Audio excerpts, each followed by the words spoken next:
Without warning, word quickly spread that night among the Israelites. Come on, hurry, we're leaving. Our God is delivering us from bondage tonight. As Passover approaches this year, I can imagine that night, in the early spring, was very similar to this night, when the Israelites heard the God-given biblical commandment to eat the Passover sacrifice and the unleavened bread. We are commanded to remember the Exodus from Egypt, and it's easier for me to picture that evening in my mind when I'm outside. It's in this quiet stillness that I feel closer to what the Israelites might have felt on that first Passover.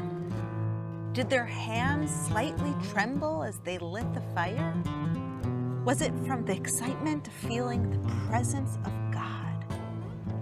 To think that their very first act of faith might well have been the mixing together of the flour and the water. Unleavened flour isn't particularly delicious, but I believe that the Hebrews prepared it excitedly nonetheless because their prayers were answered. But as they watched the matzah bake in the light of the fire, could they even dream of themselves one day living in the land promised to Abraham, where I am so blessed to be living this night? What would the Hebrews have thought if someone would have told them that 3,000 years later we would be here, the Jewish people, preparing unleavened bread, preparing matzah, just as they did on the night that they were leaving Egypt?